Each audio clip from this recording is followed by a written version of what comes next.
Students, स्वागत है आपका अपनी क्लास में। अभी मेरे सामने क्लास 8 की अदिति राठी खड़ी है। ये आपको आज क्वाड्रिलेटरल से रिलेटेड उससे कुछ चीजें रिलेटेड जो है उसको समझाएगी। मेरे पास में दो पैरेलल लाइनें हैं A B and C D, और इसको एक लाइन एम जो है वो इंटरसेक्ट करी है। इस तरीके से जो एंगल फॉर्म हो रहे हैं 1 2 3 4, इनके मैं नाम दे देती हूँ ऐसे 5 6 और ये 7 8। तो अदिति, इसके अंदर जो ये एंगल बने हैं उनका रिलेशन आपको बताना। इस तरीके से जब दो लाइनें पैरेलल हो और एक इंटरसेक्ट लाइन उनको काटती है तो अलग अलग एंगल फॉर्म होते हैं, जैसे कि कॉरेस्पॉन्डिंग, अल्टरनेटिव, को इंटीरियर। तो इनमें रिलेशन क्या है, सबसे पहले तो आपको बताते हैं कॉरेस्पॉन्डिंग। ये जो कॉरेस्पॉन्डिंग है तो इसमें कॉरेस्पॉन्डिंग, पहले आप मेरे को सबसे पहले तो कॉरेस्पॉन्डिंग फॉर्म कैसे होता है, आप कैसे पता लगाओगे कि इसमें कॉरेस्पॉन्डिंग है, आप अपने अलग से करके बताइए। जब दो लाइनें इस तरीके से पैरेलल हो और एक लाइन इंटरसेक्ट करती है ऊपर की साइड,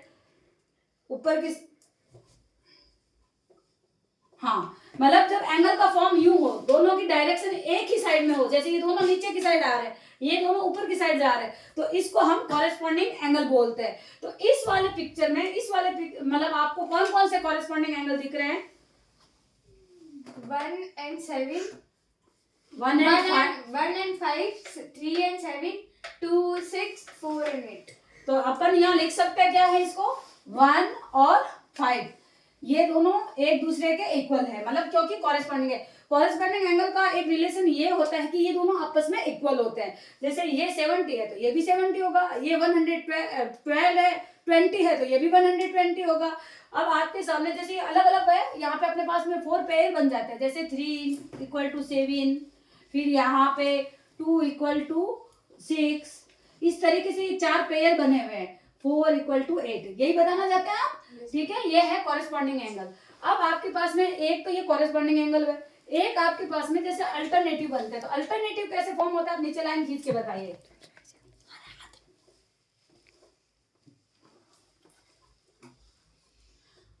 तो अल्टरनेटिव ये मतलब जैसे इसमें अल्टरनेटिव बने हुए हैं तो उसका फॉर्म कैसे होता है, एक एंगल का मुंह यूं होगा तो दूसरा उसका ऑपोजिट इस तरीके से होगा। तो इसके अंदर अल्टरनेटिव कौन से हैं आप बताइए मुझे। 5 and 4, 3 and 6, 3 and 6, ओके।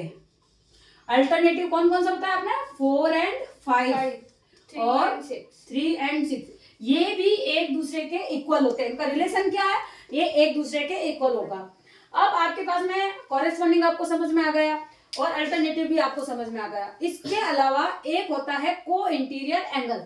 अब को इंटीरियर एंगल, जैसे दो लाइनें हैं इस तरीके से, ये एक लाइन ने इनको काटा, तो को इंटीरियर का मतलब होता है ये दोनों एक ही साइड बनते हैं, मतलब अंदर की साइड।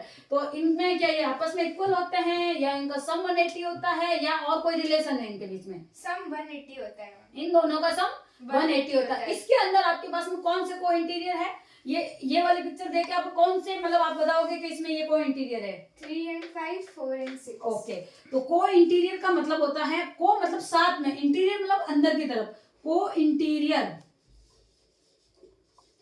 इंटीरियर इसमें बताया है 4 और 6, ये दोनों इक्वल नहीं होते हैं, इन दोनों का टोटल जो होता है वो 180 होता है। इसी तरह से 3 और ये 5, इनका टोटल भी 180 होगा। लेकिन आपको अब जैसे मैंने ये बताया, ये लाइनें मैंने आपको बोलना नहीं है कि भाई ये को इंटीरियर है या नहीं, इस तरीके से आपको फॉर्म कर दिया कि ये एंगल x और ये एंगल y है। अगर इनका टोटल 180 नहीं हो तो क्या ये लाइनें पैरेलल होती है? पैरेलल लाइनें होने के लिए ये इंटीरियर जो एंगल है इनका टोटल, इनका सम 180 होना भी जरूरी होता है। अगर इनका सम 180 नहीं है तो ये को इंटीरियर एंगल, मतलब ये दोनों लाइनें जो आपको ए और बी, एक्स वाई जो भी दे रखी है वो आपके मतलब पैरेलल लाइनें नहीं होगी। तो आपको ये वीडियो देख के आप मतलब इसमें 7th 8th 9th सब हर क्लास में मतलब इस तरीके के क्वेश्चन हैं, क्वाड्रिलेटरल्स हर क्लास में हैं, उससे रिलेटेड करके आपको ये पहले ये चीजें, उसका बेसिक नॉलेज है ये, तो ये आना आपको जरूरी है। इसको करने के बाद, इसको समझने के बाद ही आप आगे वाले क्वेश्चंस कर सकते हैं। तो अगर आपको वीडियो पसंद आया है तो लाइक और सब्सक्राइब करना ना भूलें।